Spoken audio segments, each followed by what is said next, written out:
Is this thing on? Shit better Yes, be. we are. We are. Let me do my hand rub. We are here. We're back. We're live.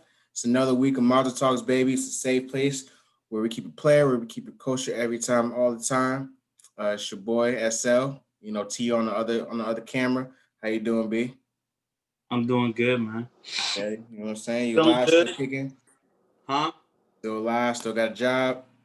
Still got a job. I got a new skincare routine. Okay.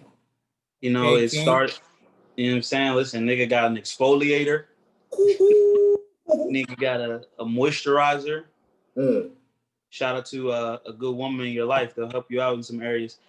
But it started because, you know, Pharrell dropped his shit. Yeah. And like, I was like, you know what? I've had like, my skin is cool, but I've had some problem areas and some problems that just keep coming back up. And, you know, got some little help from the outside, inside, outside. Yeah. And they got new skin. And I see it's only been a week, but I feel I like it. I like it.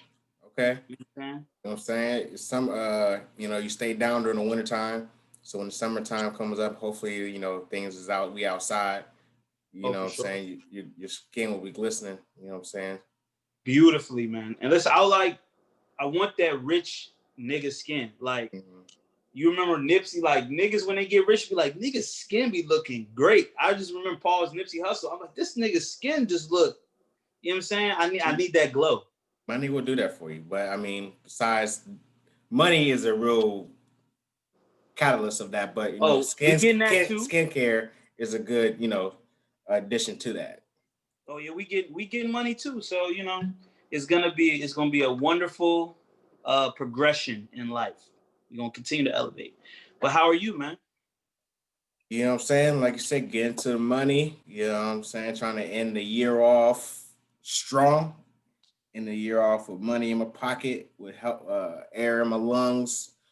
You know, just living life, being blessed. Got a job, got my woman. Can't. I'm saying just maintain, and then you know we're gonna bring. I don't want to say. You know, I feel like I've been noticing people have been saying 2021 gonna be their year. We're being a lot more cautious on saying the next year is gonna be their year. See, you know what? When I was talking about my skin, and then you started talking about the summer, I was about to be like, yeah, 2021, and then I was like, I held back. I didn't say it because I was like, be a little cautious. You feel me? Because 2020 was niggas was ready to go in 2020. Niggas was like, yo, it's the start of a new millennium or whatever, new decade. Yeah, about to be lit. And 2020 hit us with the the conceited face. You know what I'm saying? With the niggas didn't know.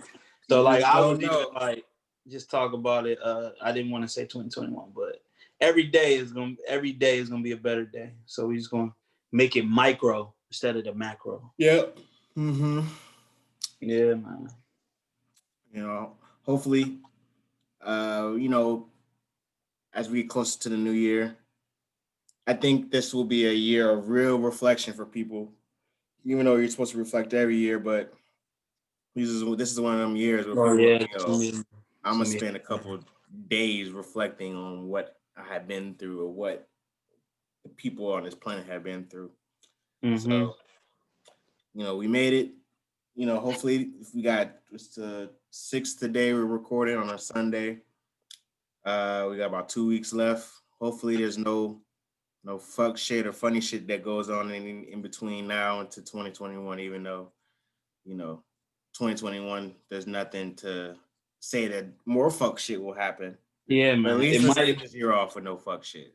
Might just be the beginning of the, you know what I'm saying? This might just be the first the first turd on shit mountain, and we falling down shit mountain. You know what I'm saying? Because who knows? I mean, the world been fucked up, but it just seemed like this shit just ain't been whole. It's like, nah, nigga, you think you ain't seen shit yet, so it could be just like in spades, first hand bit itself. 2020 is the first hand. Oh my God, I don't want to talk about spades. Nigga, I played spades on fucking Thanksgiving, day after Thanksgiving. Nigga got dime. So we was playing for money, so we got dime 3 times in the game. That's tough. Nothing really you can do that, but you can't. Normally you get dime. We didn't get dime. I think we got dimed on the first hand, but it was like normally you get dime, game over. but we was playing for money, so it's like nigga, game not over. But I'm telling you, like, it was nothing. It felt like 2020. It was like nothing that we did mattered. It just wasn't in the cards, bro. Like, bro, You had at no one point, spades. You had no spades or nothing. Like you couldn't cut bro, nowhere. and then you can only throw in when you got no spades. So I think about 2 of them hands, I had 1 spade.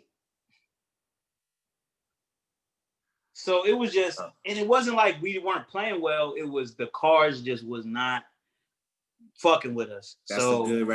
That's a good representation of 2020. Like I said, the card, it ain't got nothing to do with you. It's just the cards not coming to you. If you get 1 spade and you playing spades, you're pretty much SOL, bro. If you don't got no high, niggas you don't got no high face cards. Yeah, if you don't got no high face cards, like you don't got no ace or nothing. Nigga, fuck that nigga. I swear I threw out an ace one time. A nigga cut that shit on the first. I was like, what the fuck is going on? I'm talking about my ace. I was like, and it's the first time. I was like, yeah, let me just go ahead and get this book. Ha, nigga, cut the ace. I was like, this shit is not set up for me. Wait, you cut the ace? This nigga didn't renege either? No. That's impressive. And niggas was on niggas' ass. It's not like something. We was playing for bread, so niggas was focused. We was making sure. I was like, okay, this nigga just cut my diamond. This nigga don't got no diamonds. And I got 1 spade. And I'm thinking, you know what I'm saying? It's just fool. It wasn't bad because I had fun and I was with my family, I was with my people, but it was just like the perfect representation of what 2020 is, man. Spades is a good game of life. It's very, even though you think there's a lot of strategy, even though it doesn't look like it's a lot of strategy in spades. Mm-hmm. Initially it's just like highest card wins. Yeah. But there's strategy in it. Like you do feeler cards, you know, you might have an ace, but you might have a queen, you might throw the queen out just to see what niggas is at, you know what I'm saying? Who gonna cut me? You know what I'm saying? There's a little strategy to it. It's actually a lot. It's actually a lot, you know what I'm saying? You start seeing, all right, well, I got such and such. The hardest part is like, because there's no talking across the board. It's like you need to have real life trust in your partner. Not supposed to be, but and also like there's spades a game where you're supposed to cheat, but you're supposed to know how to cheat. You feel me? So like when you talking about talking across the board, if you got a real good partner, you'll have some signals or something where they'll know, like, all right, I'm gonna take this one, or you take that one. And then when you start setting, it's like you start setting each other up. That's when it becomes art. But just like life, all as well, the hand you dealt, you got played. Yeah. Shout out to you boys. It's tough getting dimed 3 times in a row. That must have been. It wasn't in a row. It was just in one game. Oh, okay. So it was so fucked up. I was like, yo, what the fuck? And it kind of helped because we were bidding well, and every other hand we played perfectly. I'm talking about you couldn't play these hands better. Like we came out the best we could have, but you can't do nothing if you lose 10-3 or whatever. You know what I'm saying? You don't even get bored. Like what the fuck? You know what I'm saying? Not getting bored is tough, guys. That's I thought it was collusion. But yeah, man. I haven't had a good game of spades in a while. Next time I see you, we're gonna have to set that up. Man. And then we old men, so you know we gotta put some bread on it. Some type of bet. You know what I'm saying? But you have anything to keep it funky with this week? It's been a as we get to the topics of the news, it's been a very eventful week. But you know it has been, and we're gonna get to it. But just before I go into my keep it funky, do you remember when we used to play beer pong? And then when you what it called when they don't hit no cups and you clean it? What is it called? You skunk them basically. Yeah, when you skunk somebody, right? Remember when we was playing girls and beer pong and you skunk them? They're supposed to strip, right? Yes. How many times do you ever see that actually happen? Not in my lifetime. Not. I think I seen it one time. I don't think around the girls we were used to hang out with. Bro, I swear at Garrett and CJ and them house, damn names. Garrett's friend of the show, but we ain't say CJ name on the podcast. But I swear at Garrett, no, not Garrett house. I swear at CJ, Jose, and Joel house. The fucking girl did that shit. I've never seen that. Okay, just because we were talking about games. But probably was a fair skinned woman. No, it was a black girl, a dark skinned girl. Oh, word. Yeah, I'm definitely wrong there too. She was a little whitewashed, but she was black. All right, but look, my Keep It Funky, I'm coming at women again. I'm just gonna make it a theme. All right. Women who post, they make this post of like, dang, I wish I wasn't attracted to this type of guy. They always put the post like, dang, if only I wasn't attracted to dope boys who drive Benzes. Or, you know what I'm saying? They make a post like that. And I really want these women to shut up because I don't need to know why you picked the wrong dude. Mm-hmm. I don't care. Like, your story is supposed to be, this is what I want. I want you to stick to posting your outfits, your food, and your family, and the places you travel. I don't give a fuck about how you fucking up in your relationships. When I keep seeing this, like, girls will post, damn, if only I wasn't attracted to 6'3" tatted niggas. No one told, after the fourth tatted 6'3" nigga, you need to learn your fucking lesson. Well, Young SL already told you if they over 6'2" or 6'1", they'll cheat on you. I already gave them the game. So listen. Terry does not condone that. That is the views of the real SL and the real SL only. But I'm really tired of women talking about they need to stop dating a certain type of men and putting it in. It's only in their story. They don't make these posts. They put it in their story all the time. Because, women love to post little meme, relationship meme, and shit like that. Yeah. But well, niggas do too.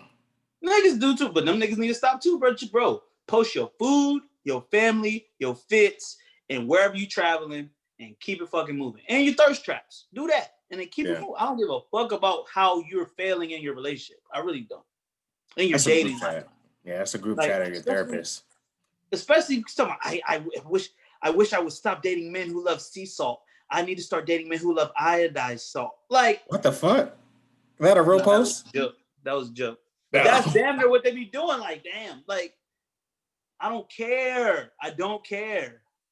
No one cares. Mm-hmm. You're just trying to flex on the niggas that shitted on you? Like, I keep getting dogged out by niggas that sell dope. Okay?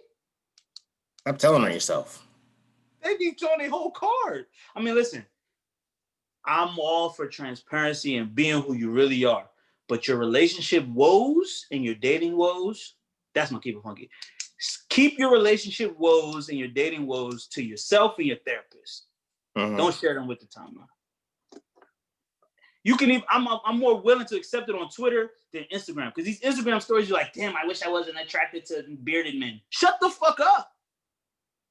But then you know what? But then they get mad when a bearded man pull up in your DM like, "What's up?" And you're like, then you gonna say like, "These niggas are always in my DMs." Like, boy, bye. Like, what you expect? You're fishing for it. You like bearded niggas, and that nigga dicked you down too. That's why you really mad because he left you and he was fucking the shit out of you. Yeah. That's what they really be mad. They're like, damn, I wish I wasn't attracted to the nigga that fucked the shit out of me and then don't really fuck with me on a deep level. Just take the dick and then I don't know. Bitch, don't bitches have multiple niggas for different shit anyways? Have the nigga that dick you down and have the nigga that treat you good. I don't fucking know. But they wanted to be all in one nigga. That's what I'm saying. Not many people are built like that. Fucking fairy tales. These bitches on Disney Plus. It ain't all in one nigga.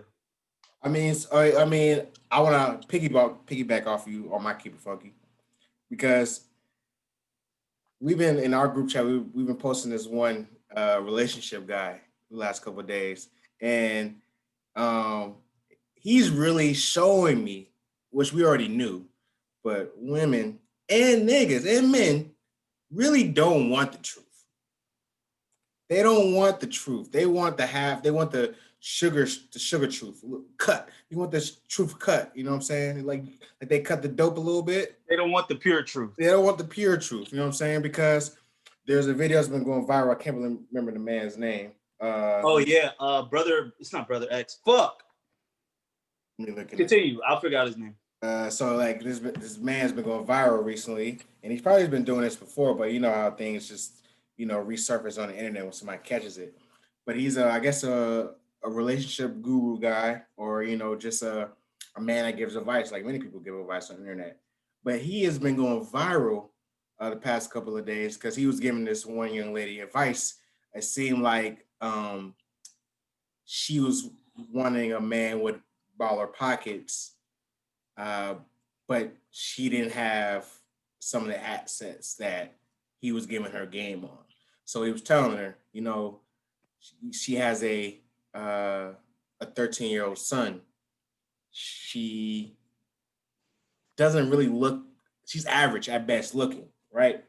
He was like, what do you classify yourself from 1 to 10? You can't say 7 or something like that. She was like a 5, 6 with her makeup. And he was like, well, I don't want to tell you. Tell me what?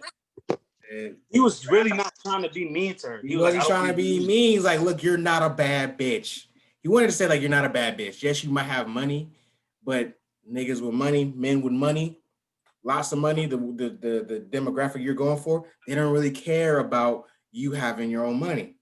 They care about what you look like. Yes, your ass might be fat, but you're not going to get chose and you're average looking. That's the part. She wanted to get chose. Like, rich men will fuck on you, but she wants to be with, she said she wanted like a 6-figure dude. And he was like, well, you have an average face. He asked her opinion of herself first. He didn't just say, I think you a 6. He said, what do you think you are? And she said her face was like a 6. And she said a 6 without makeup and a 7 with makeup or some shit like that. And he was like, no, that's not it. That's not rich niggas. You need dimes. 10. Dimes. And she had a sketchy past too, like. And she had a kid. You know what I'm saying? And she had a 13-year-old kid. They was like, they're not looking for, and she was 35 too. Yeah. So she was, this is not my opinion, but she over the hill. Yeah. You're 35, 13-year-old kid, average looking face, but you want a 6-figure nigga to save you. Not just to be in your life, but to save you. Yeah. That's a steep order. Yeah. So, I mean, it went right. Well, like you said, it went left, right? When things get out of hand. So it went left, right? When she wasn't really understanding what he was saying. He was like, look, I'm not gonna tell you to, I don't want to be mean. But then he went left and he started cursing her ass out. He's like, this is what I keep talking about. These niggas calling my fucking phone and I tell them the truth. They don't want to. He's like, this is wrong with y'all, bro. You ask for the truth. I give you the truth. You don't like the truth. And it's like people want that. They want their truth cut a little bit. And there's another viral clip where he was talking to, a gentleman. And he was asking, like, he straight up asked him, how big your dick? How big is your dick? And the guy was like, it's average, I guess. You know what I'm saying? I ain't no porn star. He was like, so you must not have no big dick. And he was like, and you don't got no money and you're fat. And you want one of these bad bitches out here. And you can't even provide with a big dick. So what you don't qualify. That was his point with the girl too. He's like, you don't qualify for these men that you're trying to get. And the dude, and I don't know who's calling this man for advice if you don't want the straight dope, because he giving you the real. He giving the straight dope. He said every nigga know if they got a big dick. You don't got a big dick. If you got a you fat and you ain't got no money. What the fuck do you got? What are you offering? Is what he was saying. So yeah. I do think a lot of people and especially when it's internet shit, they're delusional about who they really are and what they can get. Listen, we talk about rich men and bad bitches, how they have leverage in things. If you have money, and even that girl that you talked about before, she has money, she has leverage, but she don't want to use that as her leverage. She want her looks to be her leverage. Your looks are not going to be your leverage, baby. Use your money. And he even shitting on her business. He said, you just started making 6 figures. He said, you've been making 6 figures for 3 years. That don't mean shit to a rich nigga who's got money. Yeah, yeah.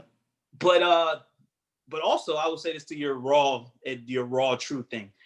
If you shoot up that raw dope, your ass might overdose. A lot of people can't handle that raw. Like, we talking about drugs. Yeah. You need to cut it with some baby formula or some shit. Cause you shoot that shit up, your ass ain't just going to the moon. Your ass going to the upper room. Well, don't ask for the straight drop then. Niggas want the straight drop, but can't handle it. That's what I'm saying though. I don't ask. Listen, I promise if I've ever asked a question, I might, especially to a woman, I might have already thought about the worst case scenario. Yeah. If I ask her, hey, do you like me? I got to think about her saying, nigga, you ain't even in my category. You know what I'm saying? You got to think that way to kind of like protect yourself. Yeah. But some people don't, they just out here in the world thinking that they ain't going to get hurt. Their feelings not going to get hurt or something. I don't fucking know. It's definitely some people in the world that are just unaware or just, they're not very they don't have no self-awareness. Mm-hmm. Right?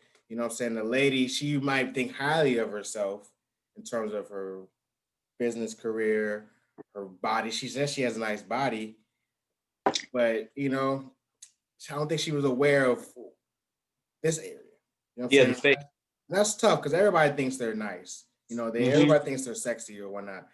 But you know, men really from the very beginning, I think a lot of men grow up with self-awareness early because we're shut down often. Yes. Yeah. So like from middle school or high school, you know that, you know, you talk to a lot of bitches out here, but you ain't closed a deal for some reason. It might learn who you are. Yes. You learn who you are. You know what I'm saying? You've been joned on a couple times, you know what I'm saying? Not by females, but you might be joned on by your mans or whatnot. He might call you fat. And you might have to realize you might be fat. You know what I'm saying? Or he call your ass black as shit. Or someone say your teeth yellow as fuck. Or someone say you short. Or someone like, and then also I think men, we have to be the way that I was raised, you go smack. Yes. You go at the women. Yeah. So you are putting yourself out there. And listen, there's been times in my life when I didn't handle rejection well. But those lessons taught me how to handle rejection and how to shoot a high percentage shot. Yeah. You know what I'm saying? So continue, Paul. I didn't mean to take you off because you was on the roll. I mean, I think that's really where I was going. You know, as a young man, you start getting film on your life. You're like, all right, well, you know what? I might not be, you know, Will Smith out this bitch, but you know what? Oh, don't say that name, bro. Listen, the girl that I had the biggest crush on when I was like, it was my sister friend. Shout out Chloe. And I liked her so much when I was a young nigga, and she had the biggest crush on Will Smith. I don't look nothing like Will Smith. Yeah, that's tough. And I'm like, I can't compete with Will Smith. She used to have books and posters, and she used to love Will Smith. And I'm like, nigga, I don't look like Will Smith. So it took something out of me as a young nigga. Like, yo, I had this big crush on an older girl, and she like light-skinned niggas, Will Smith niggas. And I'm like, you're not in. So when you said Will Smith, it definitely took me back to that. You got triggered. I did. She triggered the fuck out of me because she used to fucking talk about Will Smith all day long. All day long. Sorry for that, brother. It's all right, man. And damn, I'm gonna share something with the podcast. Go ahead. You know what I'm saying? Oh, I never did this, but I really wanted to do this. So when I was coming of age, I had a real big crush on her. But once I realized I wasn't gonna bag her, I made her like she was a good friend, a female friend. So you can ask females things you can't ask your homeboys. So this was the age in your life where you want to know about your dick. You're like, is my dick big? Is my dick small? Because you don't want to be embarrassed when you pull your dick out. You put it out on her, didn't you? Relax. I wasn't at that. I wasn't even confident enough to pull my dick out on her. So my proposition, like I took her out and I was like, I want to ask her like, yo, I never did this stuff. But in my mind, I wanted to show her my dick and be like, tell me about my dick. Like, yo, is my dick big? Is my dick little? Like, let me know just so I can know how to operate in the world, right? Sure. Because that's the same problem we talking about with that girl and the dude that and I found that his he was posting on Brother Ben X page, but I don't know if his brother Ben X, whatever. But that's what these people was dealing with. They was calling him. I feel like they never understood the social pecking order. And I have another point after this. The social pecking order, like where they at. Like the bad bitches are here, the tall, athletic men, the smart men are here, the smart women are like, this is what society puts you. Now, to speak to that, let me finish my dick point. Pause. It's a dick point. Yeah. So I was gonna be like, yo, let me show you my meat. Tell me about my meat. Give me a real opinion on my dick. Were you ready for that kind of criticism? I wasn't ready. That's why I didn't do it. But I really wanted to because I was I had some sexual experiences, but I wasn't. I probably was like 13, 14 years old. You know what I'm saying? And you don't want to be the little man and not know you the little man. Yeah. And you don't want to, you know what I'm saying? And then you know what I'm saying? So you want to know how to carry yourself. Because there's a lot of people with confidence that don't need to have that confidence. We know those people. Like, bro, you're not fly. Why are you acting like you a fresh nigga? Like everyone's laughing at you because you're not who you really are. Maybe I should have showed Chloe my meat. You might have. I mean, one I could have got you out the friend zone, potentially. I think I was solidified in the friend zone. Okay. I wasn't moving. And you would I have wasn't moving out of there. I wasn't moving. Now that I think about it, what do you do, right? So you trying to get good advice, and you like it's your homegirl, right? You send a dick pic, you think you're right, and she's like, "Yeah, you're not that. You're not." It's an ego. It's a crush to your ego. But there's nothing you can do about that. Like if you're fat, you can get in the gym. There's something you can do about it because I know niggas that did shit about it. I know niggas that was ordering pills offline trying to make their dick bigger. As an adult, I heard stories about niggas ordering dick pills. That's nasty. That's wild. People forget about that part of the game. I knew niggas that was in the back of King Magazine and the back of XXL ordering dick pills. I remember them Jones. Exactly. So, but this is what I'm saying though. It was a crush to your ego. Say you sent the dick pic, right? And the girl was like, my nigga, I'm being 100. And then it's not like she was being malice or like it's not like she was showing malice or being disrespectful, but she was like, nah, like you're average or you're below average or whatever she said to you, right? It's gonna crush a young man's ego. Yeah, that's tough. I don't crush. Yeah, because you're done. All niggas got is dick and money and muscles. So yeah. And intelligence. You're right. Intelligence, dick, muscles, money. What else men got? Muscles go with looks. Muscles go with looks. Muscles. Maybe a little swag. Money, swag. But swag can be without money. Yeah, swag comes with money. So you could put swag under the money category because you can have swag without a lot of money, but you can't have real swag without money. Like big swag, you need big money. Yeah. But I'm trying to bring it full circle. Oh yes, and then my last point is these people that this podcaster dude that was speaking to, he was giving them raw dope, but he was giving them dope by the criteria that they brought to him. Yeah. They were basing their self-worth off of this worldly shit, this worldly pecking order, this worldly ranking in society. If you choose to play by the rules of the world, it can break you down. It will make you feel like you're worthless. Especially it will make you feel like you're not good enough. You're not great enough. Yeah. Oh, if my dick isn't this big, I'm not that. If my ass isn't this fat, I'm not this. If I'm not this tall, I'm not shit. If I don't have this degree, I'm not that. That's what the world will do to you. The world will tell you you're worthless by their standards. Mm-hmm. But these people were bringing this. He's dealing with what the people brought to them. The girl was talking about, how do I get a 6-figure nigga? She wasn't asking, how do I get a man that loves me and respects me and treats me good? She said, how do I get a nigga that makes this amount of money so that I can feel good about myself? And the other dude, I don't remember his whole shit, but that shit was funny when he said, you don't got dick. You don't got dick. So you got a big dick? So you got a big dick? He came out. He said, I know I got a big dick. When you come out and say, you got a big dick, and that's how you know he's in that real rap, that raw dope. It's a raw dope type of question. No cut, nigga. I started watching Snowfall, right? That's a great show. You late, boy, but catch up before I'm late, but guess what? I got the new season. I'm late, but I got Hulu, so I'm gonna catch up. Don't worry about it. But that nigga had that pure shit. And I just got to that. I'm really early. I guess just got to the point where he learned how to turn it into crack. Yeah. He about to put that cut on it. That raw dope, sometimes people, matter of fact, the raw dope is not mass marketable. You can't mass market the raw dope because people are scared of it. You gotta market that cut shit because that's what people really want. They want all the good feelings with none of the side effects. Yeah. But that nigga was giving you he was giving you not great feelings with all the side effects. You know what I'm saying? So yeah, he was giving that raw dope.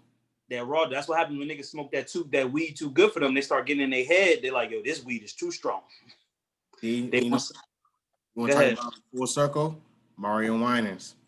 Oh yeah. No, lie to me. Don't give me the raw dope that you was. He learned, but see, that whole song was about him learning that he don't want the raw dope. Mario Winans was like, you know what? I don't want this perico no more. Give me you said, you know, old heads be putting a little tobacco in the weed because they don't want he was making a shit too loud. He was making a split. That shit too loud. Listen, like I said, niggas don't need that exotic, that 20, 30%. Listen, I went to Cali, they got weed that's 30% THC. That shit will have you thinking you every insecurity you ever thought, that shit will bring to the surface and make you fight it. And if you ain't got a strong mind, you gonna succumb. If you got that good mind, you like, nigga, I know I'm here for a reason. I got a purpose. Life is good. Let me enjoy this high. No. I'm telling you, man, different strokes for different folks. Stay away from that pure dope. I don't want the pure dope. I don't ask for it. I don't think I want the pure dope here. Give me 80% dope. I tell my girl, lie to me. Lie to me good. Shout out to Miguel. He said, lie to me so good. Lie to me good. I think all humans don't want the pure dope, especially when it comes in relationships or, you know, if you give. Now, women want it. Women want it. They don't. They don't want the pure dope. Women say they want it, but they don't even know. They don't They don't want the pure dope. Oh, that was gonna be my keep it funky too. It was gonna be like that trick the girls say, just tell me the truth so I can make a decision for myself, so I have all the information so I can make the best decision. I'm gonna talk about that next week. We're gonna leave that on the table. Just listen, just to bring the people. Just that's a teaser to have y'all people coming back. I'm gonna talk about that next week.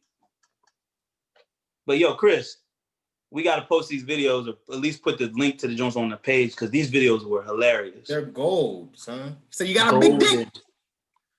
He said, "You got big dick." He said, he started stuttering. He said, "Nigga, you don't got big dick." That nigga, he's like, cause niggas with big dick, no. He's like, I know I got a big dick. And then he called him fat. The look, he's like, damn. He said, and you're fat. And I was like, damn, the fat probably hurt just as much as the little meat. Nah, it's the little dick, man. He said you got a little dick. And listen, this is being recorded live. I don't know how many followers this man has, or subscribers or whatever. Yo, we're gonna find him. We're gonna add him but like I said, you see how I had to give people the real. If the standards that you're looking for are these worldly standards and this worldly shit, that's all you're gonna get back. You're never gonna be enough. You're always gonna be less. You're never gonna have self-worth. If you come to say, listen, you only get what you ask for. If all you ask for is a nigga with money, you're gonna be crying in the family. We talk about this shit every other week. Then we talked about it maybe like 4 weeks ago. We talked about for shorties wanting a nigga with money, you're gonna have to give up some shit. You're gonna have to be okay with you might have a couple bitches on the side. If you pay, and also we're saying this for the young girls, because the older women, they understand this. They've been around the block. They've been around the block. But her ass, she's 35. She's supposed to know that shit. Her ass was slow. You don't be 35 talking about, why can't I get a nigga? Bitch, you regular faced. You got a 13-year-old kid. You're not getting a rich nigga that's gonna save you. You want to get saved. Fucking want to get saved. Save yourself. Like what I say in the group chat, I said she better off getting a young nigga fucking on these young niggas. That's what she could. That's all she got to do is. Hopefully, they don't take shit to her that advice. Hopefully, he gave her that advice. No, he didn't. No, he didn't. It don't take shit to oppress a young nigga. Buy that nigga some Jordans that's 190. That nigga in your pocket. A nigga, you could buy a nigga cheaper than you buy a bitch, a young bitch. Bitch, they got Chanel me, Dior me, adore me. Young nigga, all he want is Jordan. Let me actually, you know what we're talking about that? Because I saw my man send me a Jordan the Gucci belt. He sent me this woman. Let's see, this auntie. Yeah, this auntie. She said her Instagram name is Ellen Ectorfit. She said, I'm old school. I put bait on my hook. And she got a picture of PS5 chain and some 1942. Yes, sir. Come get this. Come earn this. And listen, she gonna make them earn it. Yeah. You ain't about to get that PS5 for nothing. You already know the vibes. I like that energy. I should have followed this other joint. It's a girl. I'm gonna find her this week, but it's a girl that's on Instagram and she's straight talking pimp shit. She talking about how she treat her niggas, and she let the niggas know you ain't the only one, but I got some drip for you. I got some drip for him, and she was keeping it 100% player, and she was like, "Come over here where it's sunny, baby. Come get this money. Come sit next to Big Mama, and I'm gonna take." And she was not a bad looking woman, but she knew she was playing. It was so player. I'm so mad I can't remember her at right now. That might have been the most player woman I've ever witnessed talk in my life. I don't know if she was backing it up, but she sure was talking that shit. That's fire. She was talking that shit. And a nigga and a man would be more likely to be okay with being on a roster of a woman than a woman would be. But just like on the flip side of my Keep It Funky, just like tell me the truth so I know so I know what decision I need to make. Give me all the information so I can make the best decision. Them people, that's what real players do. They give you all the information and let you choose. But guess what? One side is greener than the other. Now you choose. Listen, you choose what's greener. Yeah. That grass look brown over there. You fucking. Know what I'm saying? Just trying to let you know. I respect the players out here. I respect honesty. I respect it too. Listen, I'm one of them niggas. I done rode the Magic Dragon. I done had that raw shit. That's how I know I don't want it all the time. I mean, Neo had to go through that shit. I don't need it all the time, but sometimes I need to tell me the truth sometimes when I ask for it. Mr. Smith, he wanted to get out. He said, I've been through this shit. Saying the first Mr. Matrix. Smith from what? Mr. Smith from the first Matrix, the Matrix. Oh, yeah, the Matrix. He wanted to get out. He got out, too. He got out, but he was like, I'm tired of this shit. And he, you know what I'm saying? He had that road, you know what I'm saying? He got experience of that road dope. I'm tired of the road dope. He took over the whole game, too. Shout out to Mr. Smith. That was a good one, man. I'm happy. Listen, I'm happy we got to talk some player shit because we get to it every episode, but we just gave y'all, that was a good one. I even shared y'all a story. Got some stories for y'all niggas. Let's get into these topics, though. We're going to start off right at the top. Big money things. HBO Max.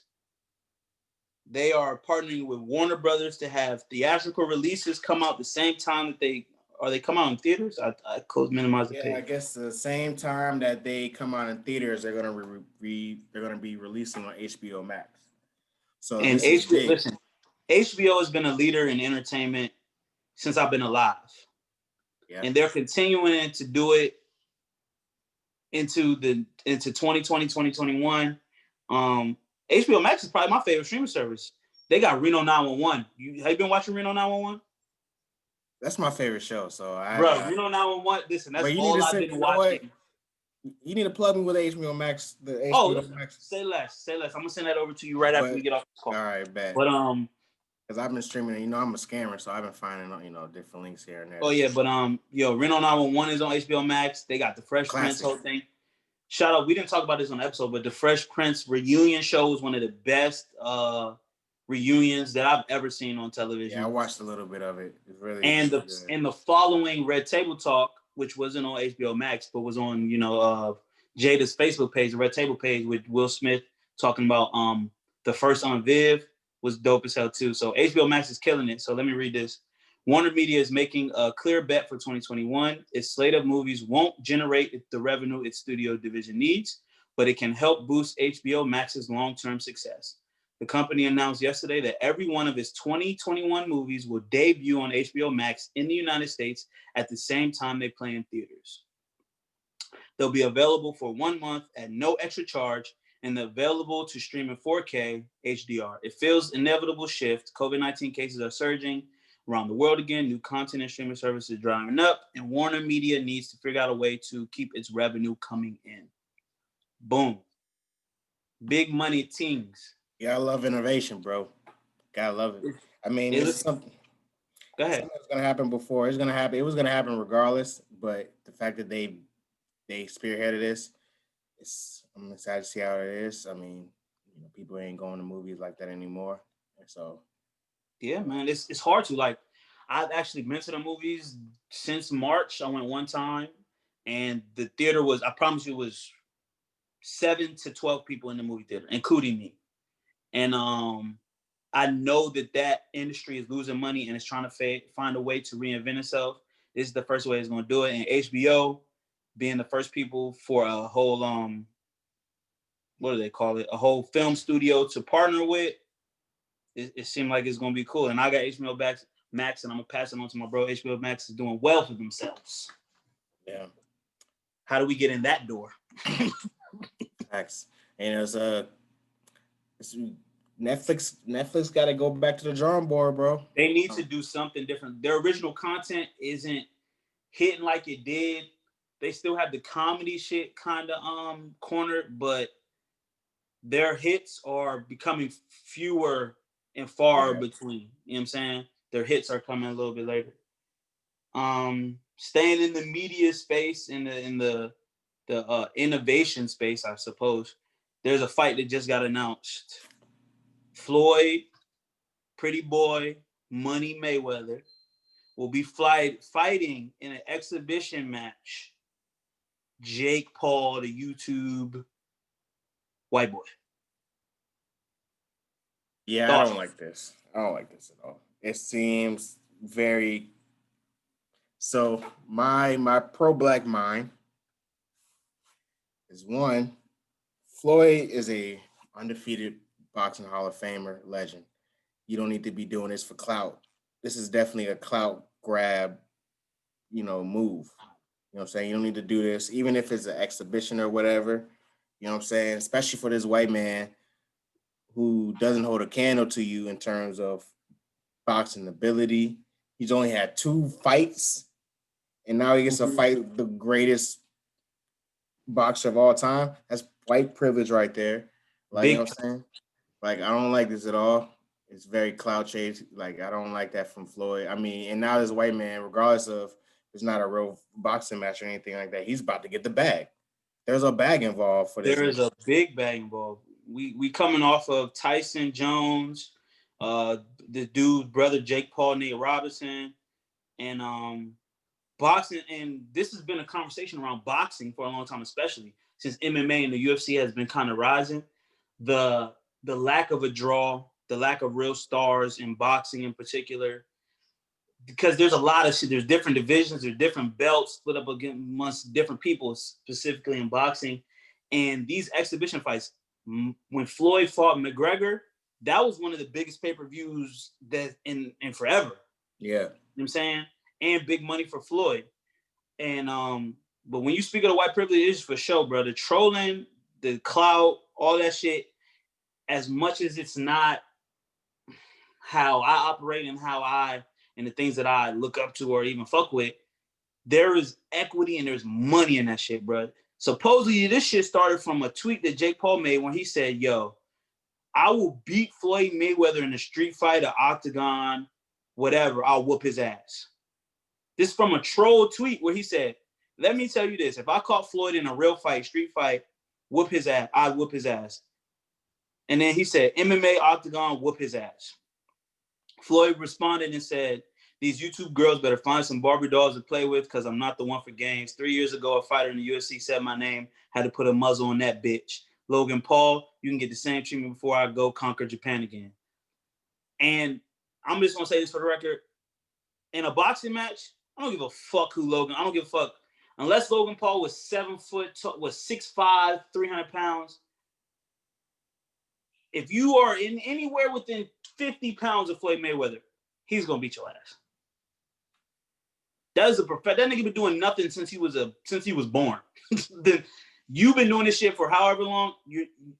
It's gonna be a win for blacks when it comes to the ass whooping, but also the bag is coming along with this, and it's gonna be crazy because people are gonna pay to see, because people hate Floyd. People are gonna pay to try to see Floyd lose. People are gonna be paying to try to see Logan Paul win or lose or whatever, and it's crazy that this shit started with a troll. This shit is set for February 20th.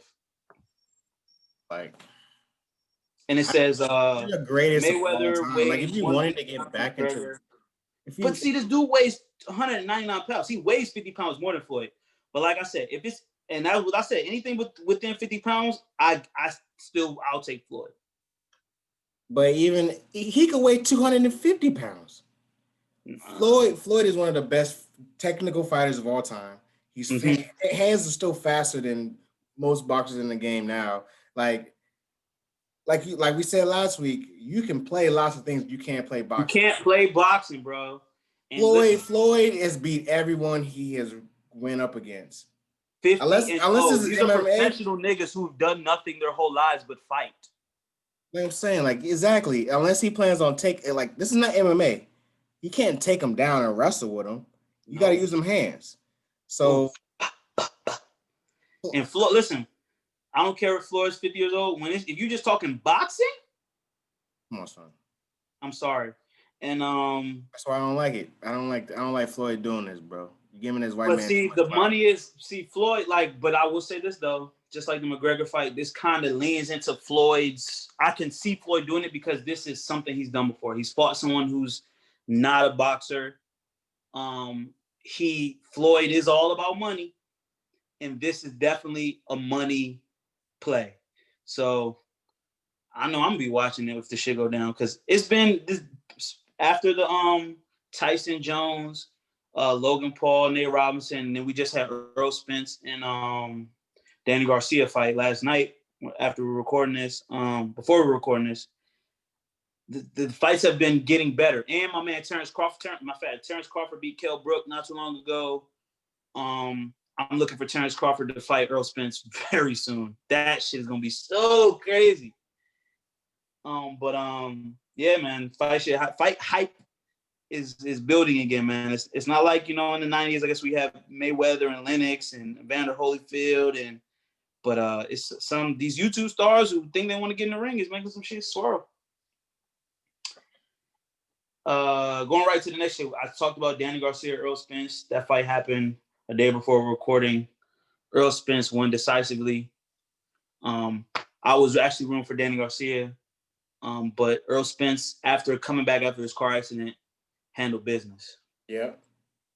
Handled business. Yeah, I mean, you know what I'm saying? If you didn't get to watch the fight, you know what I'm saying? Earl Spence is a welterweight championship. Better welterweight. 157? What was the fight? I think it was at 157.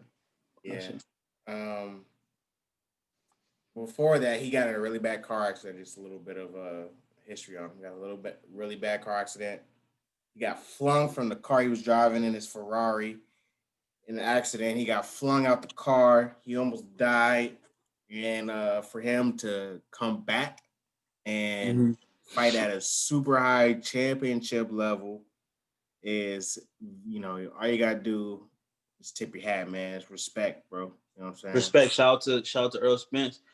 They fought at welterweight, so it was 147, not 157. 147. So, he still looked like he was in even better shape, even more skilled. Like it was a good fight to see. You know what I'm saying? Danny Garcia, he just looked outmatched. Maybe that's just a better way of saying it in that sense. Yeah. But 100%. Shout out to the black man. He's 20.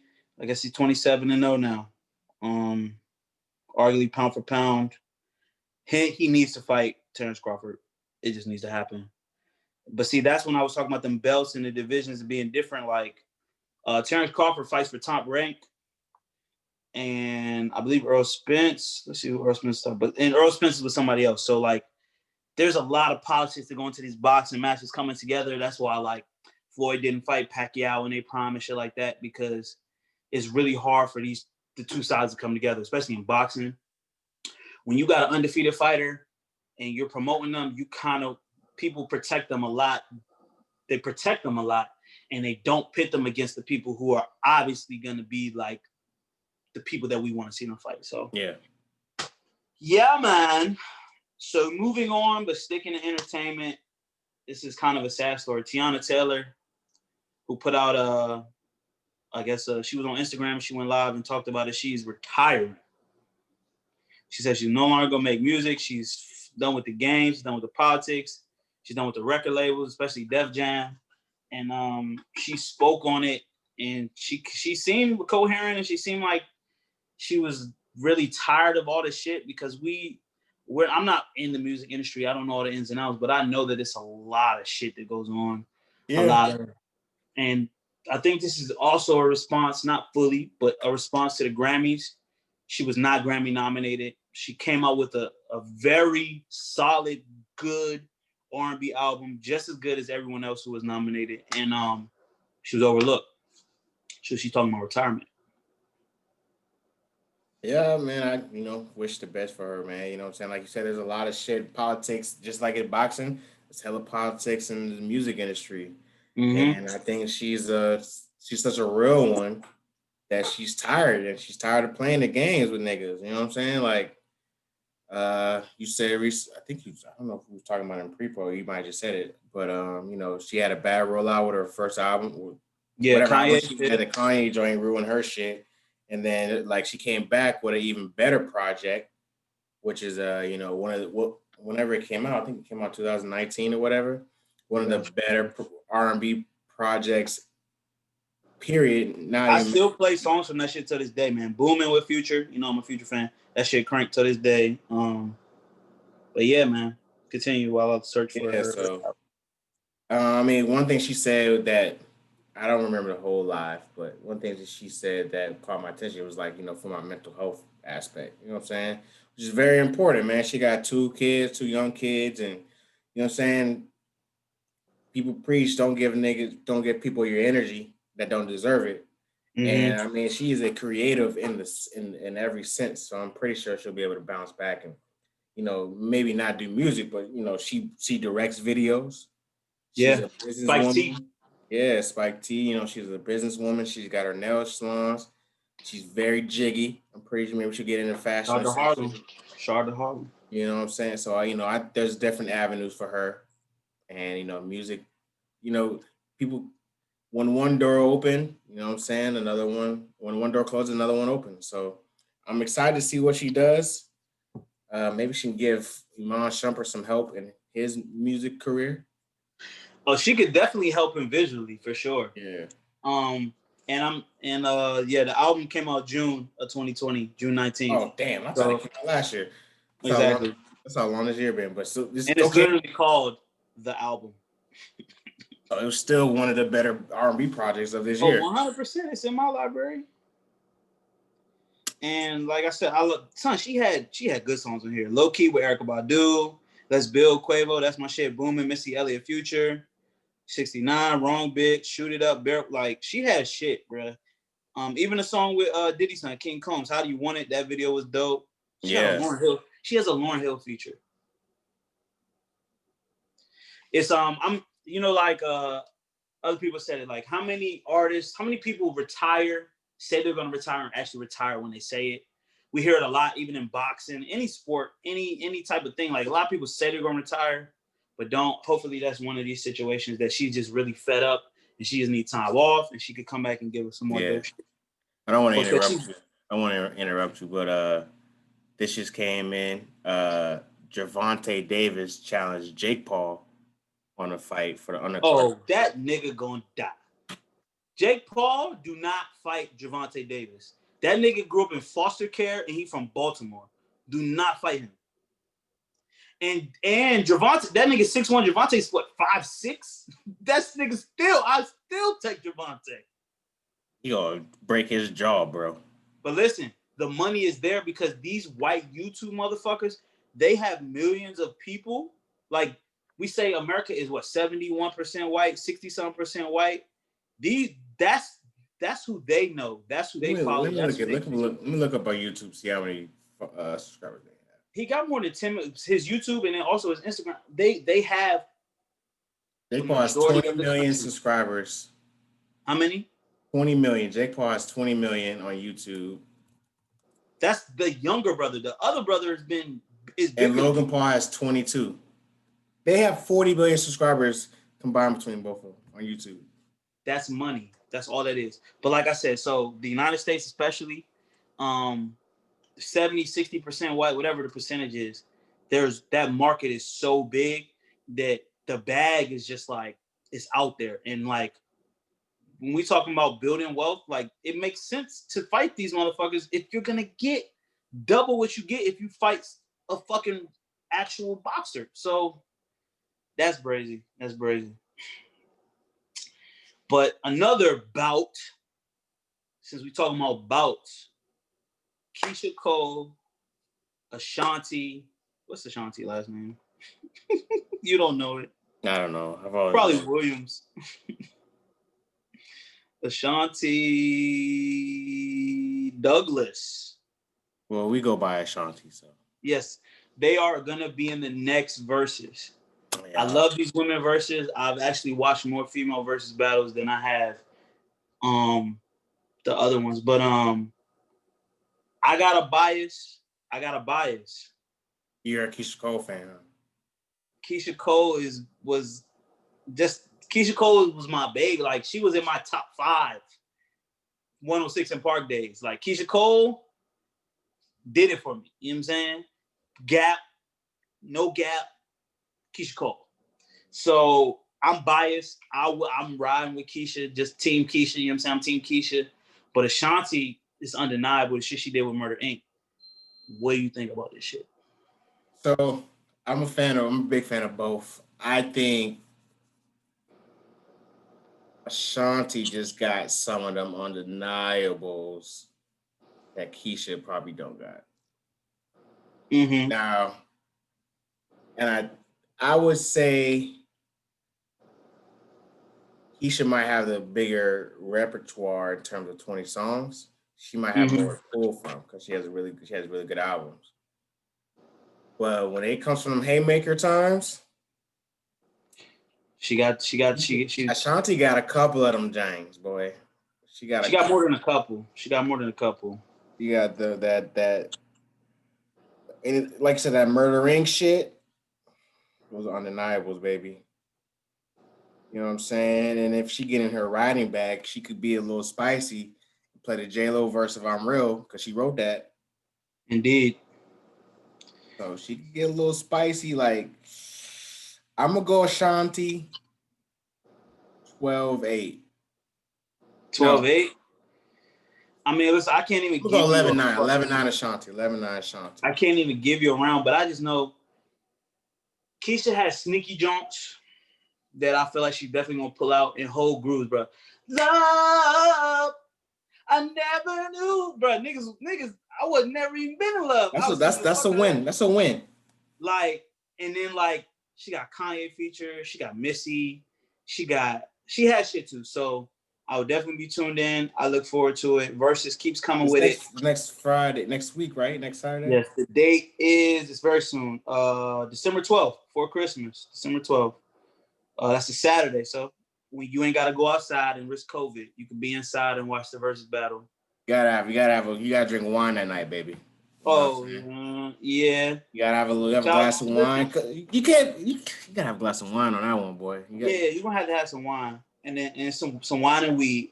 And also another thing, I forget, I'm a West Coast nigga in my last life. Okay. So Keisha gave me that Oakland shit. It just resonates a little different with me. And you know that everybody seen that meme was like when the hood girl song come on, it's Keisha Cole. You know what I'm saying? Like, Keisha just holds a special place in my heart, especially in my adolescent coming to age. You know what I'm saying? Crushes. So, but both of them are beautiful, and we look forward to it. They're gonna look great. I know they're gonna look great too. Oh, they're gonna look great. Women. Listen, I don't know.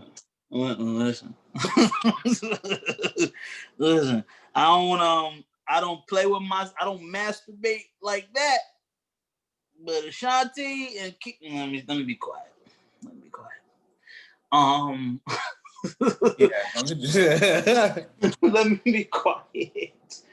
All right, switch. Keeping with the artist shit, music artist shit. In some hip hop news, not the best hip hop news. We've had some arrests recently. One of a New York rapper, one of a Chicago rapper, Casanova. Recently had a warrant issued for his arrest in New York City. Let's just read it from him. let's just read the article real quick. But Casanova has been charged with some gang acts, some gang charges, some racketeering charges. New York rapper Casanova, who was indicted with 17 others in a gang case, announced Tuesday surrendered to the police Wednesday night. Authorities said Casanova, real name Caswell Sr., was among members of an untouchable Guerrilla Stone Nation gang, quote, allegedly committed crimes in New York City and state, including a September murder of a 15-year-old in Poughkeepsie. That's crazy how they just tie shit to you. I'm sure he wasn't even fucking in Poughkeepsie. Casanova is not charged in the slang, but faces one count each of conspiracy to commit racketeering, conspiracy to distribute controlled substance, and gun possession charge, according to the U.S. Attorney Office for the Southern District of New York in Manhattan. So they're basically getting him on some collusion shit, conspiracy, racketeering. These are all charges invented by the government to crack down on people who they can't actually connect to shit directly. So Casanova had to turn himself in, man. What do you think about that? I mean, I have nothing much to say on that. Just like I said, they do anything to get you wrapped up, especially if you're a rapper. You know what I'm saying? Rappers are an endangered species. Shit. Targets. You know what I'm saying? He probably wasn't even in a city or state, but you know, they hit you with the RICO. You know what I'm saying? Like literally hit this nigga with a RICO. And relating to that, rapper G Herbo, who was actually just on the Forbes 30 under 30 list. Let me make sure that's right. Yeah, I believe so. G Herbo, Chicago rapper. I'm a fan of G Herbo. Yeah, Forbes 30 under 30 2021 music list. He was on the G Herbo. But right after that good news, we got some bad news. He surrendered in a fraud case. G Herbo was surrendered in LA on the 3rd of December. G Herbo and associates allegedly perpetrated a massive fraud on fancy vacations, flying on private jets, even by designer puppies. So the feds claim, according to the federal complaint, G Herbo, along with his music promoter and other members of his crew, allegedly conspired to defraud numerous businesses with stolen credit cards over the course of a 4-year period. So both of these, I know G Herbo's case is federal, and I believe Casanova's case is federal as well. And G Herbo's shit is crazy because right after the accomplishment, the accolade of being on that Forbes list, fraud case comes against him. So he had to turn himself in. Both of them, I think, are awaiting bond. I'm not sure if either one of them bonded out yet, but this is the music industry, man. It's like, especially street artists, like when you come from these places, you know, you got to do what you got to do to survive. And it seems like getting yourself out of that mentality and changing it over into an entertainment, purely legal business is not easy, especially for the people around you, especially the people that are connected to you, bro. It's so many people. When you come from a community, especially cities like New York City and Chicago, it's a lot of people that are attached to you, whether by either business relationships or just affiliations or who you know. So it's like all of those people start to eat once you eat too. Yep. So it's like being affiliated, just being black people we're close to each other. Our communities are small. It's not like I said, I just spoke in the last topic. 60% of this country don't even look like us. Yeah. 60 plus, probably it's really like 80% of this country don't look like us. 90% of this country don't look like us. So just for these rappers, and we've been saying rappers have had a tough out this year. You know what I'm saying? All the people that got killed, Pop Smoke, King Von, the list goes on. Juice WRLD. It's like this is just news that we had to talk about because these are artists I listen to. Not so much Casanova. I listen to a lot of G Herbo, and it's like right after you get a W, it's like, you know what I'm saying, you get another punch. Yeah, the thing about G Herbo, which is sad to see, is that like he's really like on his wave of mental health and, you know, trying to do right for the community. He had like the PTSD song. His whole album was about like mental health. A lot of it, he's been giving back to like his old hood and shit like that. I'm not sure what Casanova does, but I know G Herbo's been doing a lot of that shit. You know what I'm saying? Like being like a upstanding human being. Yeah, man. Talking that real shit, talking about the street living, talk about being a street dude, and then all the pitfalls of being in the street. Like he does, like as much as we talk about rap music glorifying street culture and murders and drugs and robberies and shit like that, like he speaks to the realness of it. Like, nah, like you live this life, it's gonna happen. These niggas gonna die. Niggas gonna go to jail. You know what I'm saying? People gonna be trying to kill you. And yeah. So best wishes to both of them. And I hope and pray that they're found innocent and are free men. Transition to some more, it's not sad news, but like some news that might be a little bit, I'm trying to find a perfect word. I've been drinking, people. Just some more news. Fuck it. Russell Westbrook, the Brody, has been traded for John Wall, the Big Blood, Washington Wizard. The trade went down this past week. The Rockets agreed to trade Westbrook to the Wizards for John Wall and a lottery projected first-round pick. And Rose Bar's finest, we're saying goodbye. DC, he's been hurt for the past 2 seasons, but he actually fully healthy, ready for the start of this season, and been speaking about being ready to come back. And now this trade went down. We are losing who's been a state. He played with the Wizards his entire career, and now he'll be in Houston. What you think about that, Bruce? It's a good trade. I like it. It's sad to see. It's not sad, but it's unfortunate to see John Wall leaving DC. Man, he's done so much for the DC community. Yes, sir. Just playing ball and being Rose Bar's finest, but he gives back a bunch to the community, shit like that. He's made DC one of his home for 10 years. So put the Wizards back on the fucking map. You know what I'm saying? Hell yeah, man. It's unfortunate to see him go, but it's still a business.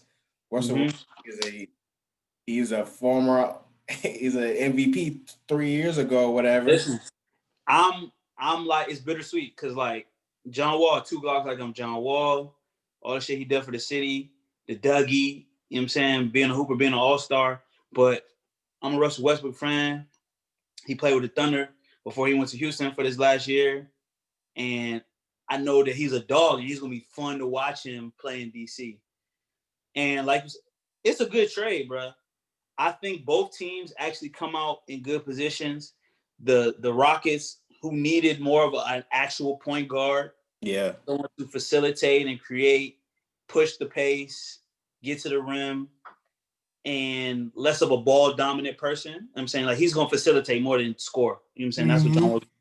And the Wizards, who have been a potential playoff team, who have an actual snubbed all-star in Bradley Beal, now get a fully healthy former MVP, a leader to put fans in the seats.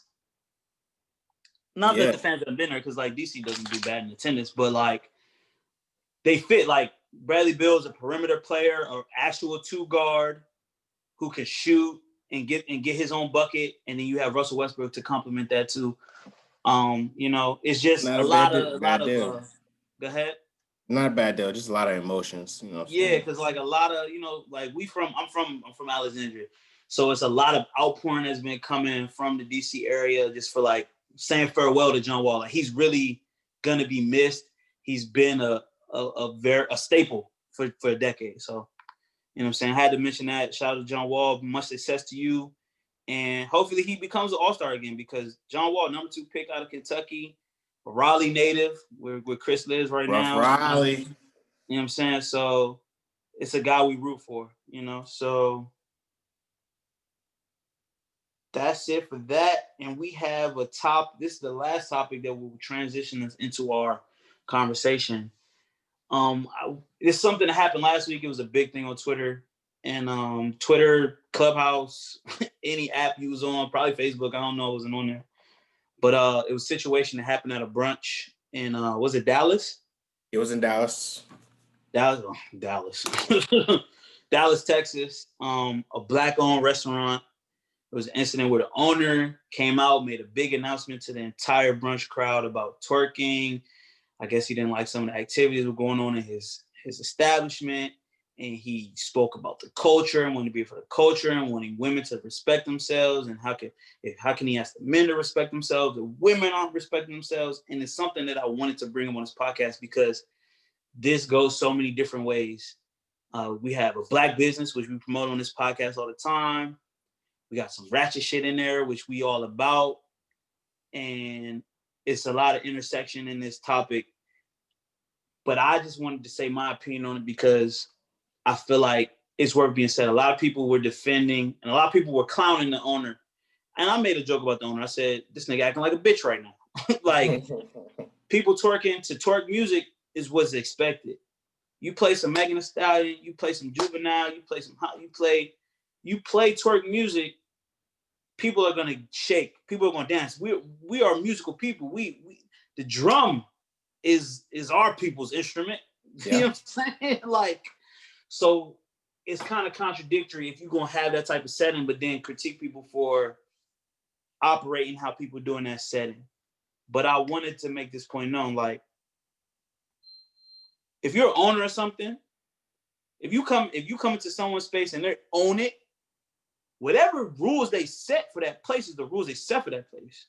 Now, I'm not talking about discrimination or hating Black people or self-hate or none of that shit like that. There are rules for how people should conduct themselves in public spaces. Now, he fucked up when he contradicted himself. Yeah, the DJ playing Megan Thee Stallion, someone start twerking, you can't be mad at that. But if you're standing on a table up against a glass, in my place of business, I can say, I don't want that here. And you can give someone leeway. Look, I'm not going to kick you out, but you can't do this here. I've been kicked out of places, Chris. There's some places that said, you can't be here no more to me. I wasn't fully Jazzy Jeffed, but I've been escorted out of places by security before. So I understand, like, there is a way that people need to conduct themselves in spaces. And this is like the topic they want to talk about in the conversation. But it's like, we have to acknowledge that some people do not know how to behave and do not know how to act in certain spaces. So I'm not saying the way he handled it was right, but the principle that he started on was valid. That's all. I'm not mad at the take. I'm not mad at the take. If you have some rules, I guess the rules weren't. If you have rules and you have a vision of what you're trying to do, then yeah, he's perfectly valid and feeling like I don't want nobody standing on my couch or nothing like that. You know what I'm saying? So he's not valid. He's not wrong in feeling that way, especially in his establishment. And like you said, it's wrong. It's definitely wrong how he carried it out. And now I heard that he had conversations with the women a couple of times. He went there, asked them like twice, and then the last time he could be like a big fuck you because they did it rebelliously on the third time. That's when the shorty started dancing on the table. Now, what my fault is that heavy is the head that wears the crown. You know what I'm saying? You're the owner. You got to deal with all this type of fucking bullshit if you're selling alcohol, playing twerking, regardless of the vibe you're trying to do. These are things that you're gonna have to deal with. You know what I'm saying? Can I stop you real quick? You said two things. You're selling alcohol and playing twerk music. What the fuck you think is gonna happen, bro? But those are two key things. We'll continue. Those are very key. So like I understand. I completely feel like yes, the lady should have be an adult and know not to act stupid, right? But you can't assume everybody knows how to act. But as you gotta assume that don't nobody know exactly how to act. Exactly. And as an owner of a restaurant where you're selling alcohol and selling liquor, you need to be aware and have a game plan of what you're gonna do in these situations. Because people get drunk. People might drink too much. If you got people waiting all damn day for food, 30 minutes for food, but they get your drinks out real quick. How many times you go to a restaurant, you get the drink before you even get the menu? They ask you what you want to drink today. You know what I'm saying? Like they're gonna pump out some alcohol, they're gonna pump you some drinks because you're more likely to spend more. That's how the game of the restaurant game goes. So now it's like, is there no accountability of him setting the vibe? Like if you don't want people to be twerking, or acting out, maybe you should not play talk to your DJ. Maybe you should play some jazz music. Or maybe you can play turned up music, but not twerk. Like the song was throw that ass. Niggas that play jazz music. What the fuck? Like the song that she was twerking to was throw that ass in a circle. What the fuck you think she gonna do, son? Throw that ass in a circle. You can play some trap music. Why don't you play some trap music? Trap music is not gonna make you go jump on a fucking couch or whatever. Trap music do get motherfuckers rowdy. Motherfuckers step on somebody's shoes. But it's brunch, like, you know what I'm saying? Like, I just think there's more responsibility that needs to be handed on to the actual owner of a restaurant, in my opinion. And now I agree with you. There is blame to be spread out. Sure. There is not just blame on one party or another party. You could blame the owner for his delivery and his chastisement of black women and talking about being for the culture but not being for the culture. But I guarantee you that the person he was coming at violated the social contract that everyone in there was operating under. They went and did too much. Sure. And whether you were under the influence or not, you do too much, you gonna get checked. Sure. Like I said, I've been kicked out of places. So I did too much. So what did the owner do? He didn't, maybe, I don't know if he politely. Exactly. So that's where the blame is spread out. You could blame the owner for fucking stopping the music and talking to adults like they kids. But you gotta blame that woman for not knowing how to act. Sure. She doesn't. For not conducting yourself like a lady. And whether you ratchet or not, whether you ratchet or not, which we gonna talk about. You being too ratchet. Sure. This ain't the space for that. You want to do that? That's fine. Here. He told you where to go. He said you can go here. Where he's at the Pink and the motherfucker. He told you. Pink. I know that you know what they're doing at the Pink. You know what they're doing at the Pink. Listen. Why can't he just escort her out, bro? Like, you know what? But listen, we're humans. Humans don't handle situations the right way. He did it twice. But this is something that, as an owner of you're right. Restaurant establishment, you need to have this type of training. There needs to be a procedure for how you handle drunk bitches. Exactly. You're gonna deal with drunk people all the time, bro. And this has nothing to do with black or white. This is your owner of a restaurant that serves alcohol and plays twerk music. You're gonna have to deal with drunk people. So, and the next time this happens again, I'm pretty sure they probably. He better learn. You gotta learn. It's a learning experience, but you're not ready for that responsibility if that's where you're gonna be going. If every time a drunk person. Yeah, because guess what? I ain't talking to no drunk motherfucker. Hey, you gotta go. Ain't gonna be no speech. It's gonna be a signal. Exactly. Like, hey, you know what? It's not working out. Close your tabs. Get your food. You gotta go.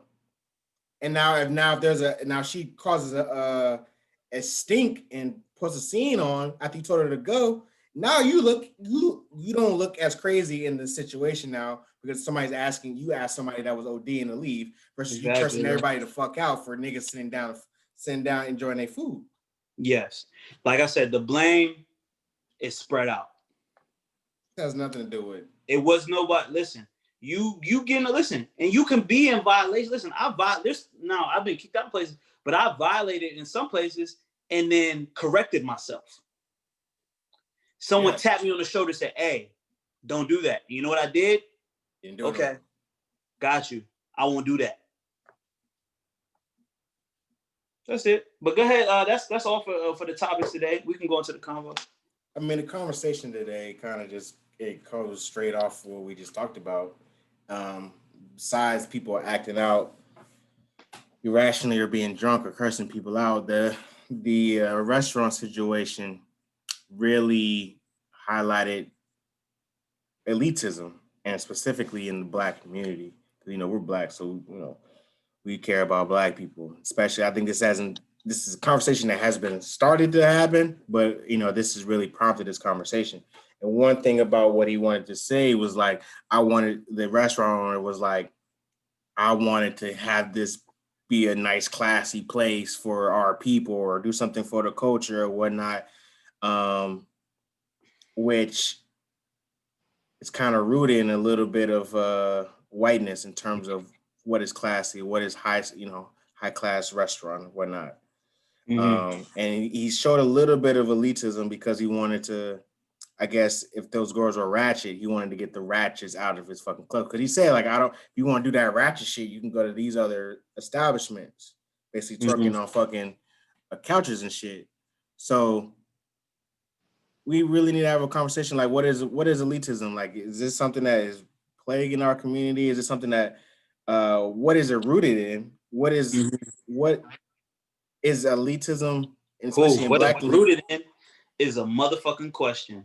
Yeah, like what I mean, yes, black people are not a monolith and we're different, you can classify different black people in different things, but when you're trying to uphold a look, what are you aspiring to, and what is your aspiration in terms of you want to do first class restaurant? What is first class? I could say this. People want to separate themselves from other people. People want to feel better than other people, and they want to be treated better than other people. And this is not specifically to race, but since we're talking about in the black community, we're going to speak specifically about black people. Black people do things to set themselves above the people around them, and so that they're treated better than people around them, treated better than other blacks. And elitism, I guess, it obviously comes from money. So when you have a certain amount of money, you move in a certain way to where I guess you only deal with other people who have money, or you only are around other people that have money. So, and you expect a certain level of treatment, whether it be manners, courtesy, you know what I'm saying, privileges, access to things. That's what black people who have money, that's what you expect. If I'm driving this car and I'm spending this money on this place or this section or whatever, you're going to treat me this way. You're going to accommodate me in this way. And you're going to respect me in this way. And I guess black elitists, you can't be black elite without money. Now you might be trying to fake it or do whatever you're trying to do to be that way. But it's really about trying to separate yourself from something. You're trying to separate yourself from the stereotypes of black people, that they're poor, they do crime, go to jail, they fight, they're loud. Any negative stereotype that is on black people, the black elite try to separate themselves from that shit. Yeah. We're not loud. We don't cause scenes in places we go. We don't eat certain things. It get deep. We don't wear certain things. Yeah. We don't talk a certain way. We don't walk a certain way. That's what it is. You're trying to separate yourself. Now, coming from money is not a crime. Having a family, being successful is not a crime. Being successful is not a negative, by any way, it's not a negative thing. But when I think a lot of black elites, they look down on certain blacks for not having what they have, not moving how they move, or doing things the way that they think things should be done. Now, we talked about the ratchet. We said it before. Do the ratchet know they're ratchet? This is an age-old question, like chicken before the egg. Yeah. What came first? Do people who have never been in spaces know how to act in those spaces? Like you said, act like you've been here before? What if you've never been there before? Yeah. I don't know. I don't think the ratchet know. I don't think the ratchet know they're classified. Go ahead. Yeah, I don't think the ratchet know that they've been classified as being ratchet. They just living their fucking life. Exactly.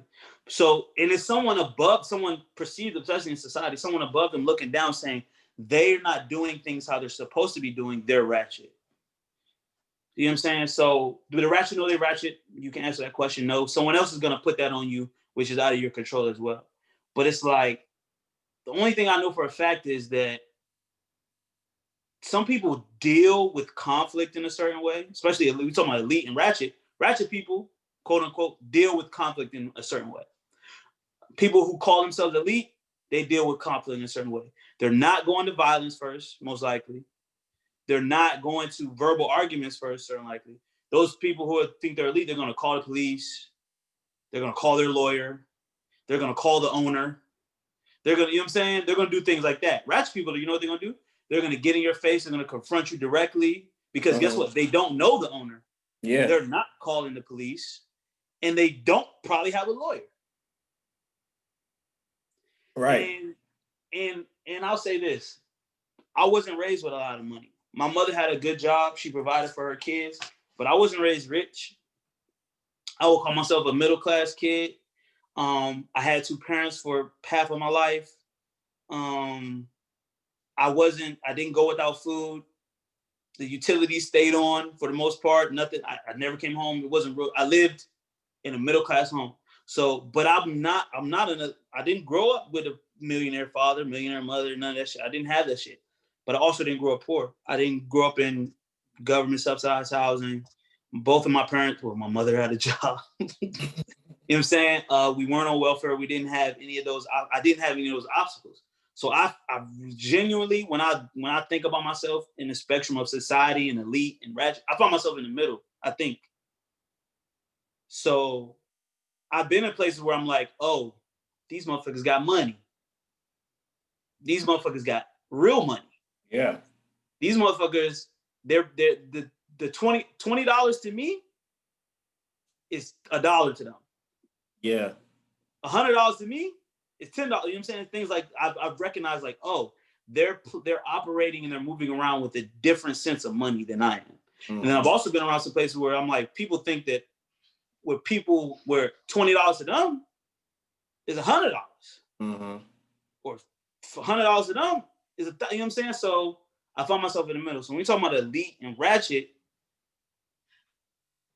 but I will say this though, the snobbery and then the place where people try to put themselves above people, I wouldn't say that's a positive thing. Either people trying to be bougie or trying to feel like they're better than someone because of the things that they have. I'm not with that. But I also understand that the way that some people who may have come from tougher situations handle things are penalized more by the society. Mm-hmm. When you're in someone's face verbally or physically and you're violent and you're loud, you're treated a different way by the society. Mm-hmm.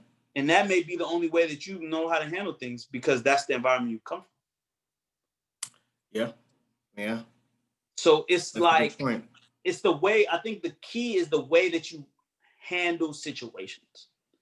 Now, you would probably never see someone that call themselves a bougie bad bitch on top of a table unless the table's paid for and they're like, no, but they get on top of tables. They love to do shit. Yeah, like I was about to say, no. White people love, listen, white people and black people love to get on top of tables, love to disrespect shit, love to pop bottles, love to be loud, love to make noise, they love to do those things. But it's like, it's kind of like their money is buying the space for them to do that. Yeah. And when you don't have the money to buy that space, you just do it wherever you can. Yeah. I mean, I think something you pointed out to me is when you talked about like how you respond to things is kind of, you know, bougie people kind of like call the police or call the managers versus somebody that, you know, quote unquote ratchet will get up in your face. And I just like all that shit just sounds like it's coated in whiteness to me. Like, like that's all it is. Like, it's white standards of how to react to things, which we know white people don't adhere to those things themselves. Like, it's just like you're placing people in a box of what you think, quote unquote, you're supposed to act at a certain monetary level or whatever. You know what I'm saying? Like, if a nigga got money and he still want to knock somebody out or call or eat, you know, hot sausages or whatever, he can still do that. That doesn't make him unclassy or whatnot. I think it's, you know, especially in our culture, like when somebody becomes bougie or whatnot, to me, white, it's baked in whiteness. Like, because you see people forget who the fuck they came from. Like, if you're born with a silver spoon and all you know with Ferraris and Bentleys and things like that, I can't hold you on that. That's your life experience. But like, I grew up, middle class too. Like my pops made money, my mom worked, he worked for the military and whatnot. But if I was to go ahead and start placing labels on somebody because they're a little classer than me, or like, they have a little less money than me, or like things like that, that's something internally you have to deal with. And that's like self-hate to me a little bit, because a lot of people make it from the bottom. A lot of our people are, make less money than us. They go through harder circumstances, and what we look at as elite in terms of fashion or movies or anything culture is based in whiteness. It's whiteness. It's like, what is high fashion? Gucci, Louis Vuitton, white shit. White shit. What is the higher class in music awards, the Grammys? You know what I'm saying? Even neighborhoods. What's the better neighborhoods? The neighborhoods that is predominantly white. Yeah. But yeah, go ahead. I think that is for a reason. So we spoke about this kind of throughout this podcast is there are more. I don't even know this is true, but we've been told, I could be on my conspiracy shit. We're told that this country is filled with more white people than black people. Let's just talk about black and white. Yeah. So technically, according to what they tell us, we're outnumbered, right? Yeah. They're the mainstream, we're the underground. Yeah. There's 300 million Americans and only 12 million are black and 100 million, whatever. I'm not getting my numbers up. You know what I'm saying? So, and when you talk about elite, it's 100% true that everything that black people in this country, and I think it's changing. Yeah. Everything that black people, and that's when you become woke or you understand everything that we think is better is often the white shit.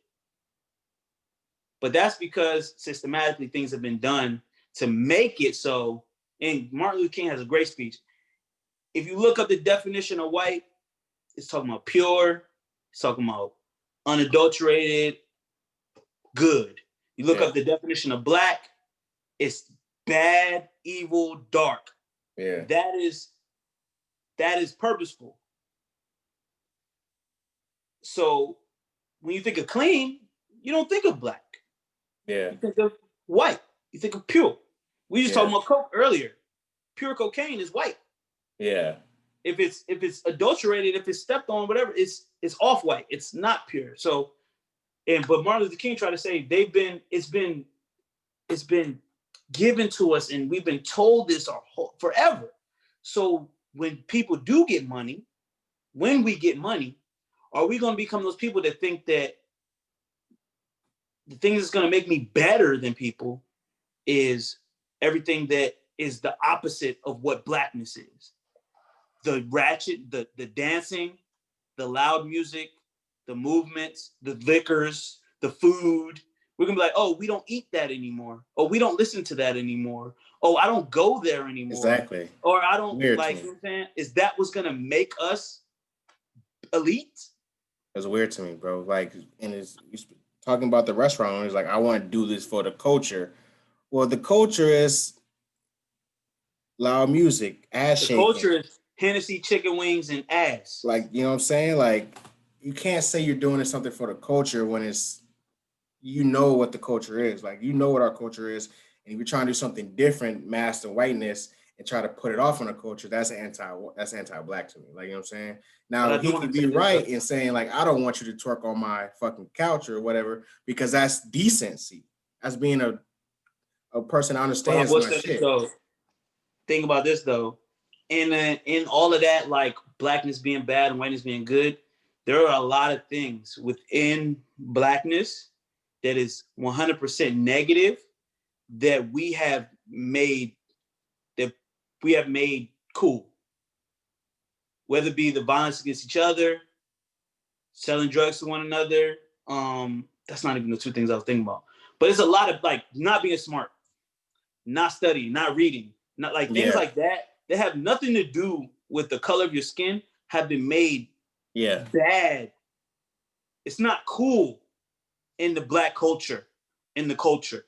Yeah. You read books, you're a nerd, you're not cool, you don't fuck bitches. Yeah.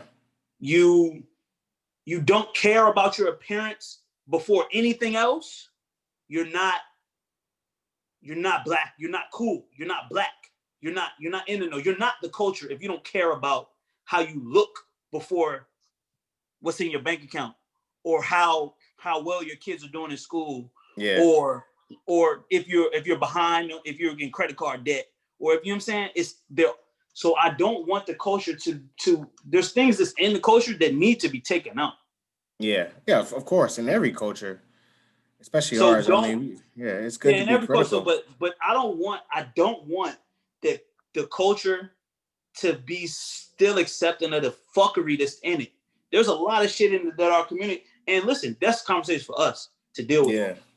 But when we talk about this elite and ratchet shit, I don't want just because I don't want that shit to still be allowed.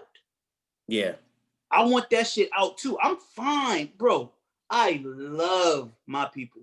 I love our music. I love our food. I love our women. I love our clothes. I love everything about us.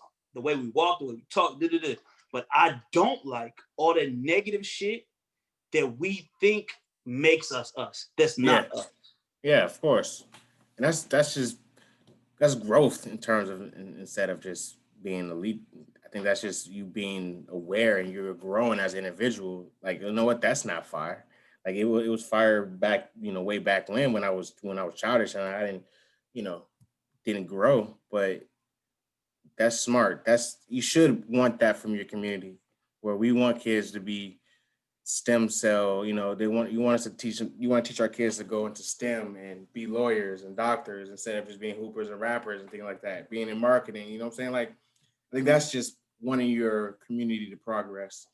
And it's hard to, because once you once you've been somewhere and you've seen what other people are living like, you kind of want to bring that back to your culture. Yeah, and there's nothing wrong. Like, so I think that's what it is to that leadership. Like, like I said, when I'm in the room with some people, I'm like, they are not living how I'm living. Yeah. They have a lot more things. And see, and it sucks that the material things is always the thing that grab us the most. But it's like they are moving in a way, it's a lot more carefree than I am.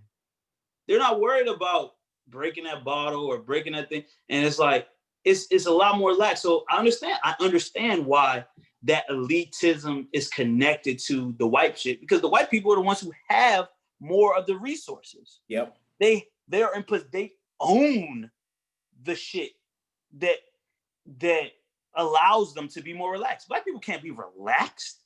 Yeah. What are you talking? How am I gonna be relaxed when I can't do things that I look across the street and you could do? Yeah. That's that angst and that it manifests itself in those negative ways that I was talking about. It manifests themselves in people being petty. And if you can't have it, I'm gonna have it. And if you got it, I don't got it, I'm gonna take it from you. Know what I'm saying? That shit that breaks us all down. You know what I'm saying? And to go back talking about somebody being on the table, if you can't afford the fucking table, you don't need to be standing on the motherfucking table. That's a fact. Like, that's a fact. That's a fact. And then if you won't be mad if someone tell you to get off the table and it's not your table, you mad because someone told you to get off. Not that she was mad. I'm not trying to put this on them shit. But say someone got up on the table and someone come and told you to get off the table, then you get angry at them. Your anger is misdirected. Yeah. Why are you mad at them for telling you to get off the table? You know what you need to do? You need to buy yourself your own restaurant so you can dance on every motherfucking table in there. And if somebody comes, who's gonna tell you to get off the table if it's your fucking table? Speak on it, King. Come on now. So, and also since we talking about this elitist shit, the respect that Black people have for Black things needs to be a lot higher than it is. And we know this. Yeah. And vice versa, just like the owner. The respect that you need to have for your people, don't give me no half-ass service, no half-ass presentation because I'm Black and you just expect that's you know what I'm saying? It's symbiotic. Yeah. There needs to be more respect both ways. Do you think he would have cursed out everyone if it was just white people doing that shit? That's the question. We can't answer that because that's not what happened. We can't answer it. But we can make an assumption. We can assume if it was some white bitches or some Latin bitches or some light-skinned bitches or whatever, how he would have acted. But if it's a big black woman, how he gonna act? Yeah. Or if you know what I'm saying? We can assume. We can assume. But it's like everyone that knows needs to operate in the know. We gotta know that we gotta respect the owner, and the owner gotta know he gotta respect us. Yeah. And we gotta know that it's deep. It's like when we're done wrong,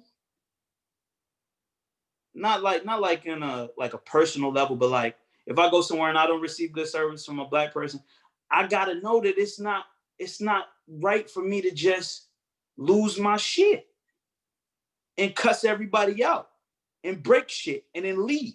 Because if you're in a white space and they call you out, are you gonna do that? Because you know what's gonna happen in a white space. They're gonna call the police and your ass going to jail. So it's like, and like I said, I see it getting better. I don't think this is. I've been to black places, had a great time, talked to the owner, shook the owner hand, boom, in and out, wonderful outing. And since I've seen it, I know it's capable. But the big problem, the big separation is people wanting to feel better than other people. Everybody wants to, when you put those shoes on or you hop in that car or you walk in your house, it shouldn't be about feeling better than someone else. That's a core human issue. That ain't even black. If you do something, people talking about, oh, I want to shit on the people that shitted on me. That's why you're doing it. I don't think that's the reason you should do it. Now, who the fuck am I? Who the fuck am I? Hey, bro. I don't think if I hop in a Benz, then I'm better than a motherfucker in a motherfucking Hyundai. I just don't. And I don't look at someone in a Benz and think that they're better than me because I'm in a Toyota. I just don't. Hey, bro, man, this is why psychologists get paid big money, because it's to study the human psyche is exhausting. But you're not gonna fucking treat me like I'm less than you because I in a Corolla and you're in a S and an S. Bro, I think that's really, you're just self-aware and you're confident in yourself and you're not fazed by materialistic things. Just you want. But it took me a while to get. It's not like I was here. It's not like I've always been here. I just know, like, because when I had nothing and when I didn't have a lot, I really had to think about what I care about in my values. Like, what is the things I really care about? Is it the fact that I don't have diamonds around my neck or diamonds in my ear or a car in my driveway or a big house? And is that what I value? Do I value those things?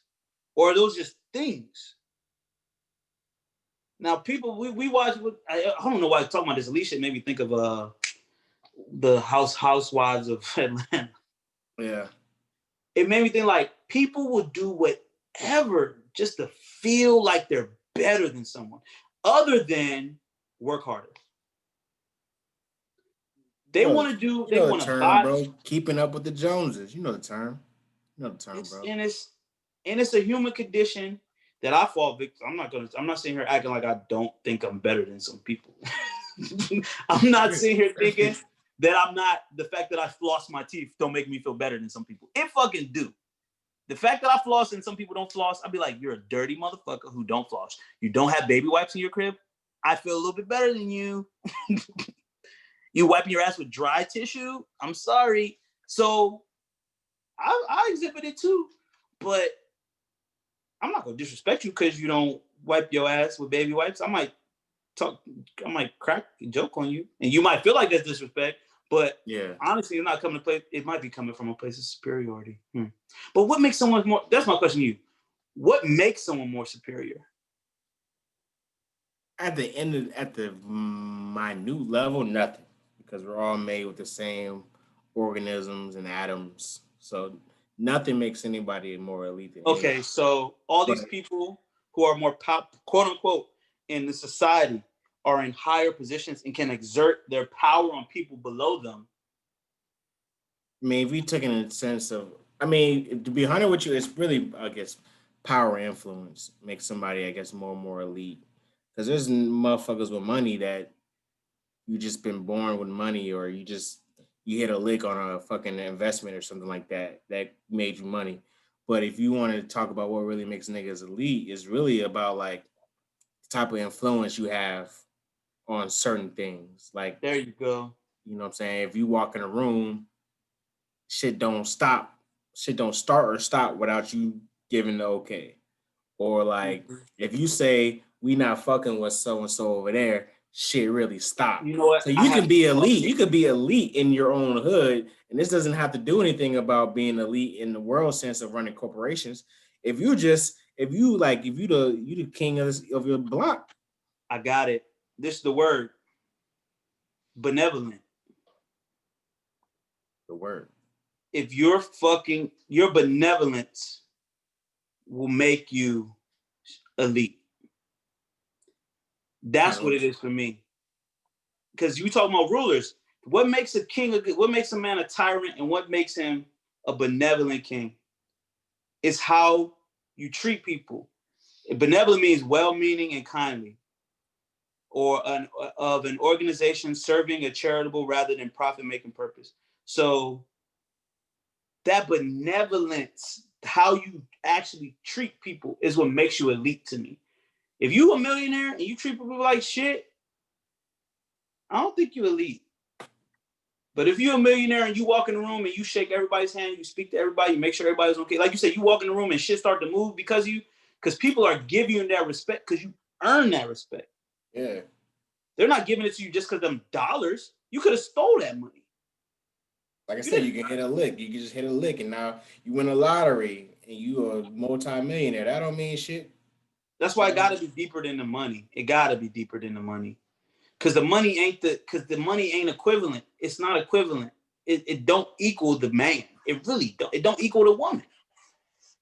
It's a signifier for sure.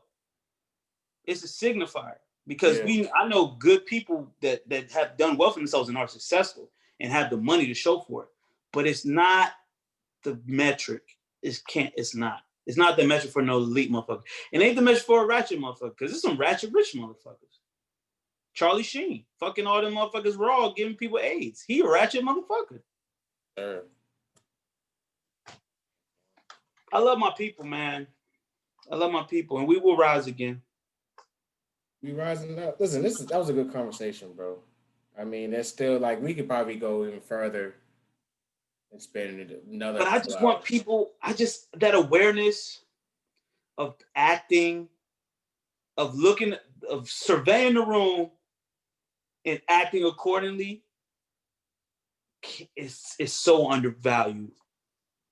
And it ain't got nothing to do with where you was raised or where you was born. It's just about, we talk about that self-awareness all the time. Just knowing who you are and where you at is so invaluable, because just act, you know what I'm saying? Like, doing too much is almost the most worst thing you could do in the world. Doing too much might be the worst thing you can ever do. You doing too much. It ain't player. You're doing too much. Not player. That's definitely a not player move, is to do too much. But see, listen, I've seen people, they do too much, but guess what? They're in that position where, guess what? They can do what they want. Like I said, they standing on the table, but they could buy the table. That's your money. That's your influence, though, or your money. So I don't know. That's weird, man. As I was saying, that's why psychologists probably get paid big money, because that's what they do. That's what they do. And I ain't a psychologist. I might need to go back to school but I don't want to go back for psychology. I want to go back for something else. Yeah. Well, that's what we got this week. For listeners, what do you guys think about Black elitism? Did we hit the head? If is elitism real? You know what I'm saying? Just trying to start the dialogue, because as we're both aspiring. But Brish, you elite though. That's what's funny. How am I elite? I ain't get invited to Chatty House. I mean, that's because That's because you got a master's. no, that's because somebody I know gave and me. You're a business owner. You're a CEO. That has nothing to do with anybody can be on Chetty House. And you have all 32 of your teeth. And anybody can be on there. You just need to be invited. So that's. And you have a 2-bedroom townhome in Raleigh. Oh, let me not say where you live. Yeah, you just giving the spot up, and I have to shoot niggas. You know what I'm saying? Because you grew a beard at 28. Are you elite? I'm not elite, brother. Okay, well, let me know when you get there. I aim to be elite in my money. I want to be in the 1%. You know what I'm saying? I'm pretty sure. I said, it's a metric. I just don't think it's equivalent to the whole scheme. But it be shit, the money important. Money. Don't let all that shit I was talking get these listeners fucked up. The money is an indicator. Yeah. Don't be talking crazy to people if you broke. Like that should be a number one thing. That's a self-awareness thing. But them the one that talk the most shit. They ain't got nothing to lose. If you ain't got nothing to lose, Chris, you gonna smack it every joke and not giving a fuck. You shooting every shot. Well, you can't shoot. You can't score if you don't play the game, baby. Well, you probably won't have a ball. You gonna try to get the ball to shoot, and then once you get the ball, you gonna shoot from ill-advised places. Man, it's deeper than rap. Yeah. So this week, I don't want to. I have questions. We have consultation services, but this week I'm gonna skip on it because I want to just talk to the listeners. I should have said this earlier in the pod, but I wanted to talk to y'all and let you guys know that we are looking for a third mic, primarily a female third mic, a woman third mic. So we're looking for someone to kind of even us out because this has been a male-dominated podcast, and we've been talking, our responses and our playerdom is male-dominated, but women are the biggest players out there. They have advice too, and we're looking for someone to kind of even us out, as we enter 2020 in our new journey of our podcast. So, I'll put this on the post on the page or on our Twitter. But if for any of our listeners that are interested and wanted to jump on the podcast and be a part of our journey, reach out to us and try you out, do a couple episodes. Yeah, man, I think as a prequel to as we do that, I think we should just guest it up. Just start having hella guests. That's what I'm saying. So that's a good idea, Terry. So, listeners, if you want to hop on, I'm gonna send the birds out. But right now, because we do Zoom, Zoom is easy to connect. I send a link out, you jump on. But as in sometime this month, I'll be back in Richmond. We'll be back in the studio, and then we can do an in-person thing. So, just want to give the shout out to, just give the birds out to anybody that wants to be a part of the team. Men are included. It's not, but we're leaning towards another female host to have a, female perspective. Okay. You're gonna have to be totally different perspective from us if you trying to be a nigga on the show. I don't know. That's a fact. You're gonna have to be different. You might have to argue all the time. If you get good arguments, you might be on the show really different perspective. So, but listen, you might have to suck dick or that sounds so crazy. You might have to be of a different sexual orientation or you know what I'm saying, not have a gender. Or you gotta be like, I am. Yeah. Yeah.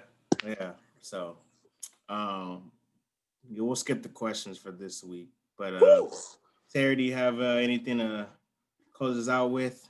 Yes. Just keep it simple, short and sweet. Like I said, I don't have the answers. Got a lot of questions, and when I get a little something, I try to give it back.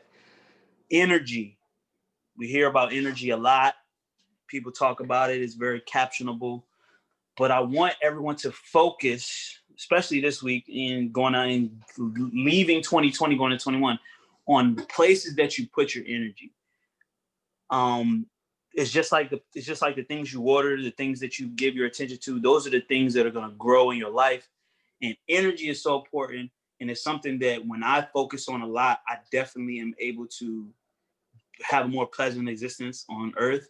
When I'm giving my energy to things that I know are going to either give them back to me or things that are going to produce things later on. and not empty on empty things. So going through this week, I just want everyone to focus on energy and the things that you give it to and the places that you're putting it. If you're putting energy on to social media or TMZ or fucking Shade Room or what's the other one, Baller Alert, if a lot of your energy and more than you have to give is going to things of that nature, refocus it in another place, and I bet you that it changes your life in a small way, maybe even a big way. So everyone focus on where you put your energy. Boom. That's the bar anyways in general with dealing with social media, man. You gotta learn to get off that bitch. Get off this bitch, you know what I'm saying? Go read a book. Go put your energy. Even like all these streaming services and shit. Are you giving like, and that's the big thing for me that when I first started to notice it, because I would get off work and I would just sit in front of the TV for the rest of the night. And I'm like, literally, I'm giving my energy to the television. Yeah. For these, from whenever I get off work to when I go see, I'm like, all of my energy is going to watching these shows or watching this movie or whatever. That's your life energy. You're sitting in front of a screen watching it. And it's taking your energy. And it's taking your energy. Taking it. Because that's how they make money. Like that's the business of TV. They're trying to entertain you and get you to stay in one place for as long as they can. So that was the key thing for me. I'm happy you said that. The energy that I put in, the energy of me sitting down and watching TV, I could be reading something or researching something or working out or exercising or cooking or learning something new. Like that shit is deep. So that's what we're talking about. Focus on where you put your energy. Change where you put your energy if it's something negative like that, like the television or social media, or you know what I'm saying? Something like that, yeah. Well, always with the good word to close out these episodes and hopefully lead our viewers on a better week than what the week previously was. Mm-hmm. I want to say thank you guys for listening to another episode of Models Talks, a safe place for keeping it player. We're going to keep it kosher every time, all the time. You can follow us on Instagram or Twitter and our YouTube page. Go ahead, subscribe, like, and comment on our thing. Let's get these subscribers up, baby. More content. So we can fight Floyd Mayweather. Yeah. You know, I can go a round or two with Floyd, but then after that, I might get knocked out. So I got get knocked out in the first round. I said a round or two. Oh, okay. So the under. Yeah. 2 is the over. 2 is the over. You know what I'm saying? So remember, on the path to player them, there are 3. I think there were 4 last week. I don't remember your rule, Terry. So we're gonna go back to 3. So there's 3 rules to success. Stay true to yourself, stay true to code, wear a mask, and we'll see you next week, baby. Peace. Peace.